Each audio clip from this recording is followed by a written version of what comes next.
ஹரியோம். உலக மக்கள் அனைவருக்கும் என் அன்பார்ந்த வணக்கங்கள்.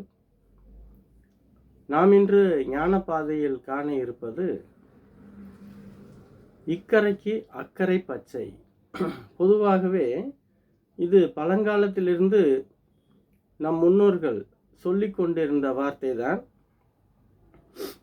நாம் எல்லாரிடமும் திறமை என்ன, அதாவது நம்முடைய திறமை என்ன, நாம் என்ன அறிவை பெற்றிருக்கிறோம், நமக்குள் என்ன திறமைகள் இருக்கிறது, நம்மால் என்ன செய்ய முடியும் என்பதையெல்லாம் விட்டு விடுகிறோம்.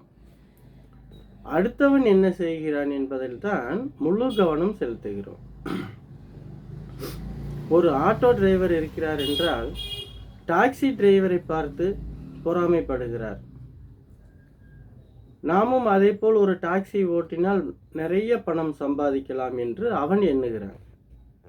அதே போல் ஒரு சிறு வியாபாரியாக இருந்தால் பெரிய வியாபாரிகளை பார்த்து பொறாமைப்படுகிறான். ஆட்டோக்காரன் 1000 2000 சம்பாதிக்கிறான் என்றால் டாக்ஸிக்காரன் 5000 10000 சம்பாதிக்கிறான் என்று எண்ணுகிறான். அதே போல் சிறு வியாபாரிகளை பார்த்தால் பெரிய வியாபாரிகளை பார்த்து அவன் 10,000 20,000 ஈஸியாக சம்பாதித்து விட்டு போகிறான், நாம் தான் ரொம்ப சிரமத்தில் இருக்கிறோம் என்று. ஆனால் அந்த பெரிய வியாபாரி என்ன நினைக்கிறான், சின்ன வியாபாரிகளை பார்த்து அடடா இவன் எவ்வளவு குறைவாக சம்பாதித்தாலும் கூட நிறைவாக வாழ்ந்து கொண்டிருக்கிறான் என்று நினைக்கின்றான். அதே போல் சிறிய தொழிலதிபர்களை பார்த்து பெரிய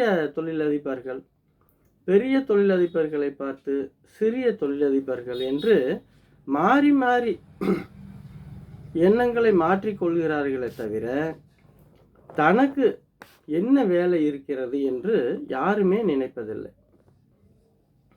யாரும் தனக்குள் இருக்கக்கூடிய திறமை, உணர்வுகளை, அதாவது இறைவன் இன்னாருக்கு இன்னார் என்று கண்டிப்பாக ஒரு உணர்வு நிலைகளை ஏற்படுத்தி விடுகிறார். நீ தயாரிப்பாளனாக வேண்டும், நீ கவிஞனாக வேண்டும், நீ விவசாயியாக வேண்டும், நீ வியாபாரியாக வேண்டும், நீ தொழிலாளியாக வேண்டும் என்று இறைவன் நிர்ணயம் செய்து விடுகிறார். அதை நாம் ஏற்றுக்கொள்வதில்லை. அடுத்தவர் செய்யும் வேலையைத்தான் பார்த்து கொண்டு நாம் செய்யும் வேலைகளை ஒரு ஒப்புக்கு செய்வதால் தான் நம்மளுடைய முன்னேற்றம் ஏற்படுவதில்லை. நம் வாழ்வில் முன்னேற வேண்டும் என்றால் நம்மை நாமே தயார் செய்து கொள்ள வேண்டும். நாம் எந்த வேலை நமக்கு இயல்பாக தெளிவாக வருகிறதோ அது எந்த வேலையாக இருக்கட்டும்,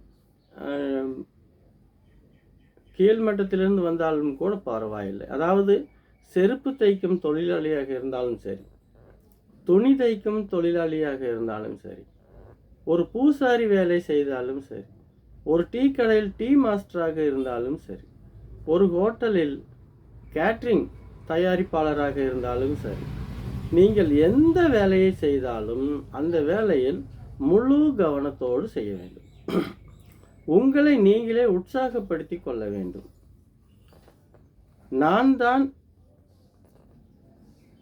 நல்ல சக்திமான், எந்த வேலையை கொடுத்தாலும் அதில் மிக தெளிவாக செய்வேன் என்ற உறுதியான நம்பிக்கையோடு நீங்கள் எந்த வேலை செய்தாலும் அந்த வேலை உங்களுக்கு நிச்சயமாக உங்கள் வாழ்க்கையில் நீங்கள் எந்த அளவுக்கு உயர நினைக்கின்றீர்களோ அந்த அளவுக்கு உயர்த்திவிடும். இதில் எந்த மாற்று கருத்தும் இல்லை. அப்படித்தான் உயர்ந்தவர்கள் அனைவருமே உயர்ந்திருக்கிறார்கள். அதை விடுத்து அடுத்தவன் பணக்காரனாக இருக்கிறான், அவன் ஏரோப்ளைனில் போகிறான், அவன் நினைத்தால் சொந்தமாக கார் வைத்து காரில் போகிறான். காரில் போவது, ஏரோப்ளைனில் போவதல்ல வாழ்க்கை. வீட்டில் நிம்மதியாக வாழ்ந்து நம்மை நம்பி இருக்கக்கூடிய அனைவரையும் நல்லபடியாகவும் மகிழ்ச்சிகரமாகவும் வைத்திருந்தால் அதுதான் சிறப்பான வாழ்க்கை. இந்த காணொளி உங்களுக்கு பிடித்திருந்தால் மற்றவர்களுக்கும் பகிருங்கள். யூடியூப்பிலும் Sai Yoga, art of feel Sai Yoga என்றும் இருக்கிறது, கண்டு மகிழுங்கள். மீண்டும் நாளை சந்திப்போம். ஞானம் பரவட்டும்.